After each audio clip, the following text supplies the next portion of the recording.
It could be captured, or I would say even more likely, it could be isolated so that Russia is not able to sustain a military presence there. If you cut out Sebastopol, largely accomplished already.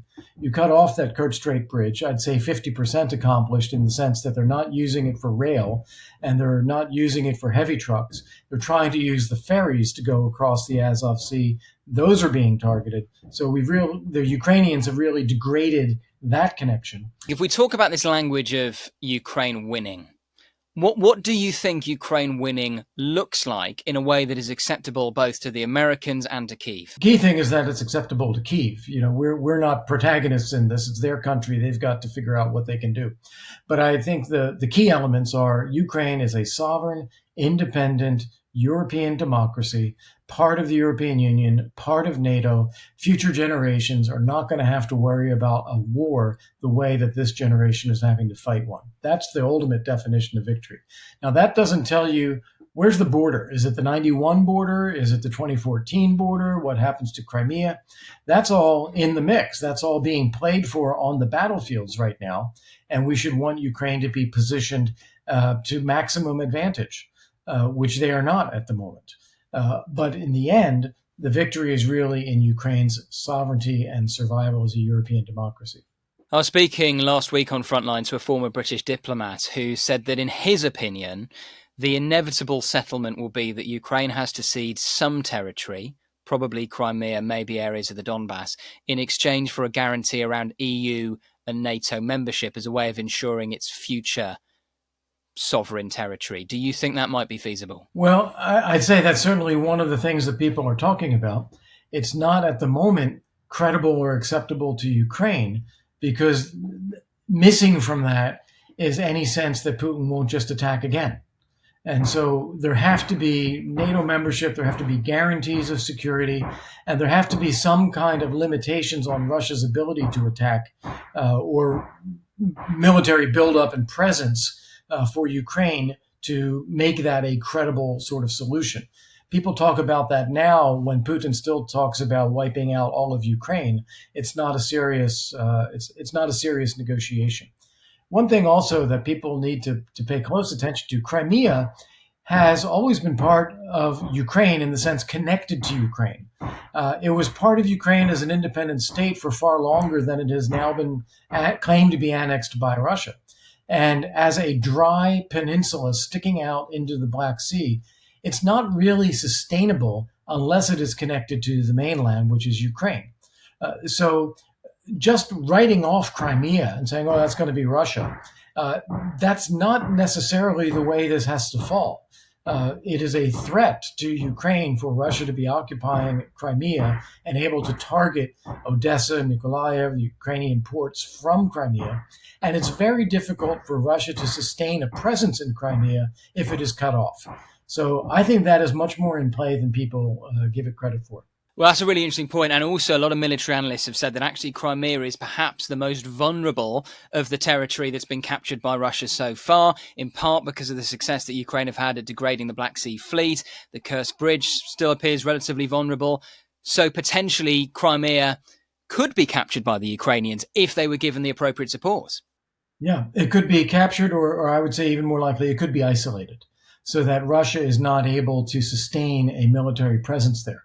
If you cut out Sebastopol, largely accomplished already.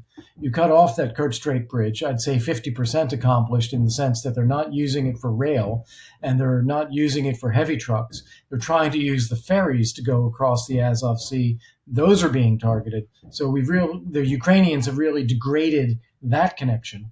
The other major one is a road and rail line that connects across southern Ukraine from the Donbass region across through Zaporizhia to get to Crimea. If with storm shadows or other long-range systems, Ukrainians are able to put that at risk as well, it starts to change the picture for Russian forces inside Crimea. You wrote recently, Ambassador, that what was meant to have been a summer of summit decisions was instead a summer of disappointments. What do you mean by that? Yeah, well, there are a lot of missed opportunities, and even the ones that we seem to have seized now are falling through our grasp again. So with NATO, for example, there was an opportunity to actually send a strong signal to Putin that Ukraine is on its way into NATO.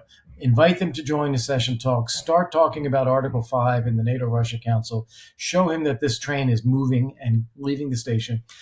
We didn't do that. We kept the language pretty much as it was.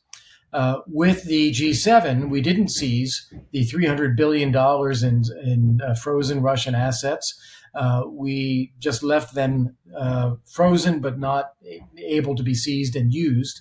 Instead, there was a compromise about using the interest on those frozen Russian assets, so seizing that and paying that forward to Ukraine. That has still not happened over 3 months from the G7 summit. So that's a loss.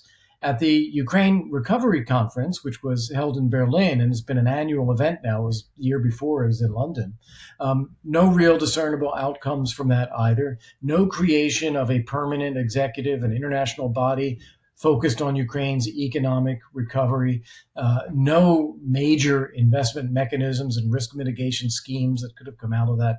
So a lot of things that could have been done are still out there on the table yet to be done. Just thinking about Vladimir Putin's position, especially since the Kursk incursion began, how much do you think it has weakened him domestically?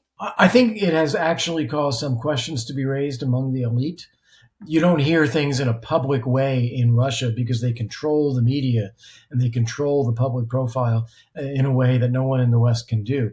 But when you see that Vladimir Putin is the only Russian leader to have provoked an invasion of Russian territory and lost Russian territory since World War II, this has got to raise questions in the minds of the elite. Does he know what he's doing? Is this going to end well?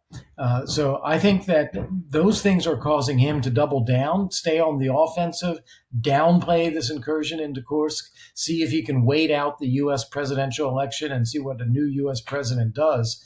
But I think that doubts have grown in Russia or in Moscow, particularly among elites, as to the wisdom of what they're doing. And do you think that explains why we haven't seen a fresh wave of Russian mobilization so far? Because you would have thought, if you were purely thinking about it in military terms, Russia needs fresh troops, it needs higher quality troops fighting on the front line both in Ukraine and to defend Kursk. And yet there are political risks for Putin by doing so. Absolutely. Absolutely. The last time he tried to do a major mobilization, 1 million people left the country. Most of the mobilization that has been done has been raiding people from the regions, not the Russian-speaking territories of Russia, but other regions around Russia to get forces into the military and paying them increasing amounts of money to convince them to go ahead and do so. His ability to sustain this is also being jeopardized a bit. He doesn't want to launch that major mobilization of Russian-speaking people. And so he's trying to continue to press people in, pay them more and more, maintain a tempo of 20 to 30,000 entering the armed forces per month.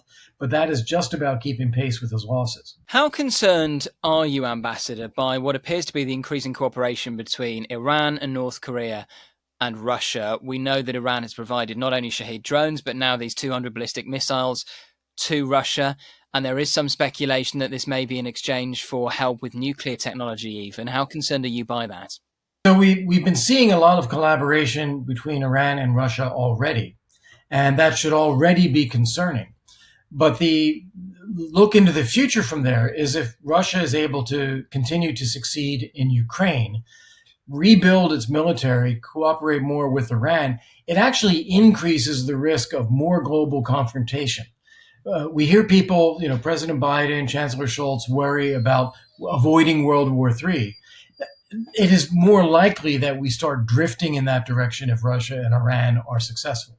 And just finally, Ambassador, looking ahead to 2025, and yes, there are huge things that are going to happen between now and then, notably the US presidential election. But are you optimistic for Ukraine? I am. As I said, I define victory very much as Ukraine being a sovereign, independent European democracy, safe, secure, part of the EU, part of NATO. I do think that is the most likely scenario going forward. I don't see much that will disrupt that. But I do see a very hard slog for Ukraine, the people, the front lines, and harder if the West does not step up with the equipment that's needed. Ambassador Volker, really appreciate your time. Thank you so much for joining us today on Frontline. Pleasure. Thank you. Thank you for watching today's episode of Frontline. For early access to our videos, member-only Q&As and live streams, then sign up for a membership via the link in the description. And for the latest news and breaking stories, listen to Times Radio and follow us at thetimes.com.